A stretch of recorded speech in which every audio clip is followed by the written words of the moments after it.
Have you ever noticed how hard it is to change someone's mind?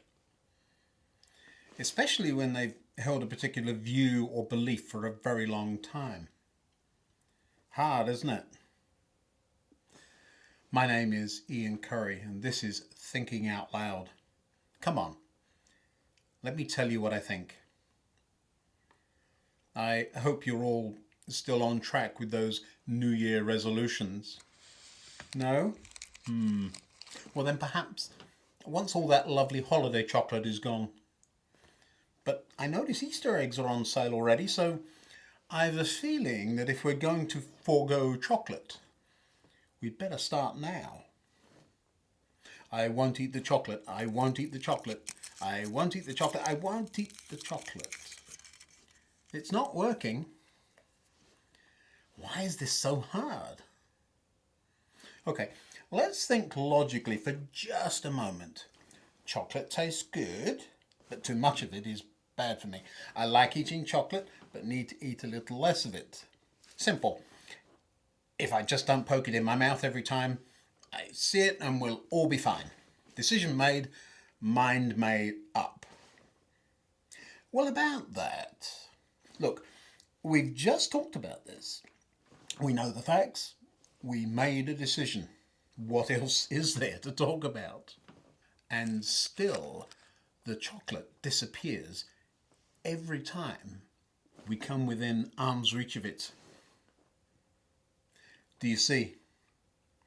There we are, agreeing with ourselves, and yet can't really even change our own mind to have it agree with us and not eat the chocolate. Okay, a silly example. But does this ring true for you on anything at all? What about beliefs? Hard topics? Politics even?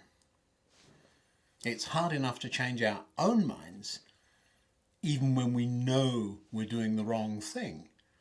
How hard is it to change someone else's mind? Phew, no wonder we have issues.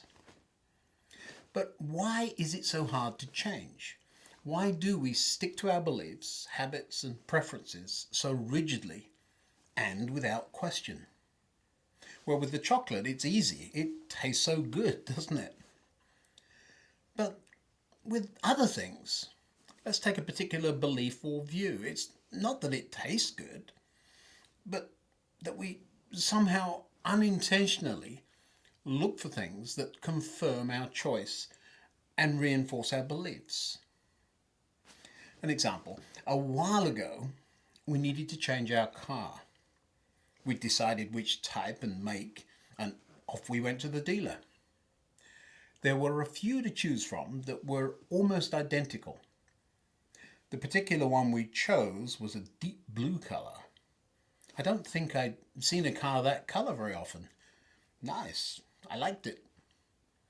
Pleased with our car, we drove home. And on that journey, our son watched for other cars like the one we were now driving. "There's one," he yelled, "and another. And look, there's one coming the other way too." All of a sudden, because we owned a deep blue car, it was hard not to see others like it. Before, we'd never noticed any, and now they were everywhere. "They must have had a sale on deep blue cars, Dad. There are loads of them." With beliefs, ideas, and cultural views, however weird and wonderful those ideas may be, once we adopt them, believe them or accept them as a norm, we'll start to see them everywhere. We must be right. I mean, everyone we know believes that. It must be true. I read that every time I open the internet. My favourite, well, that famous singer guy, what's his name? He believes the same thing, so it must be right. Now, as an aside here, I've always wondered why when people get to be famous for having a good singing voice, or perhaps the ability to kick a ball, that their beliefs become more important and more accurate than anyone else's. But that's a discussion for another day. Confirming our beliefs or ideas is easy. Changing them is very much harder.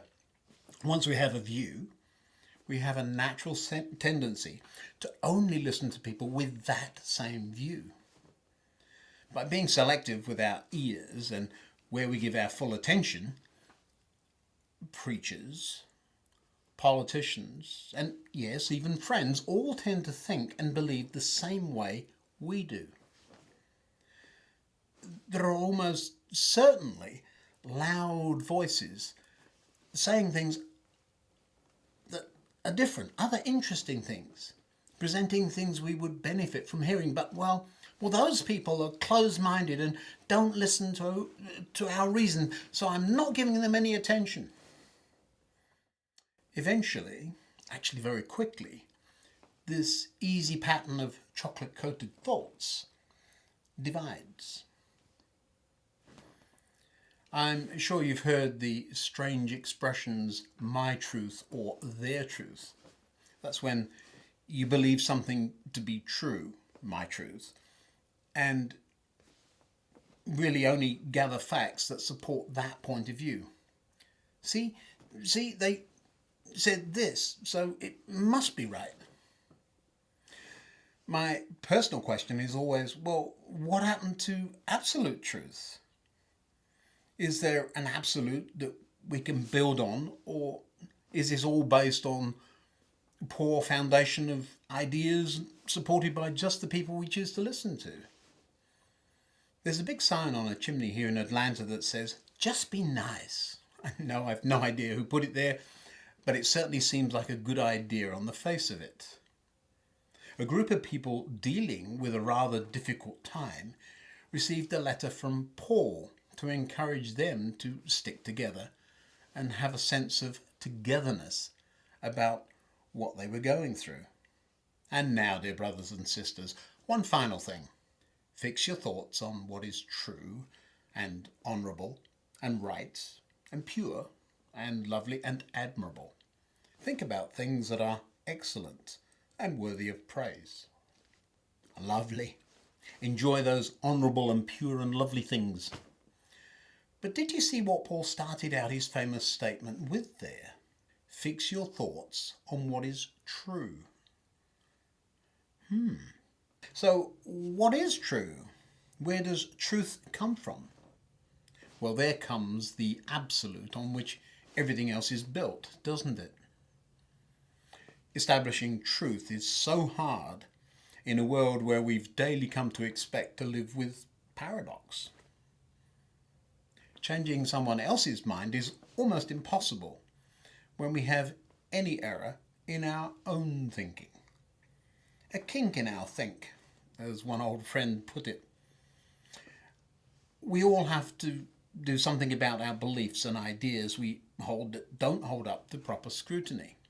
Being open-minded enough to listen to others who might have very different views, certainly than us, must be useful in at least exposing our beliefs to proper scrutiny. No? So you don't need or want what you believe examined and tested. But you want me to examine and test my ideas. Well, that doesn't sound right. But you're so sure that every aspect of your life is sorted out because, oh yes, that's right, your friends think the same way. Oh, and that political leader that holds your views too. Or is it that you hold theirs? Now then, about that changing my mind thing. And why worry about a speck in your friend's eye when you have a log in your own? How can you think of saying to your friend, let me help you get rid of that speck in your eye, when you can't see past the log in your own? I wonder if Jesus was thinking about me today, all these years in the future, when he gave that illustration of the plank in my eye. Nah, can't be.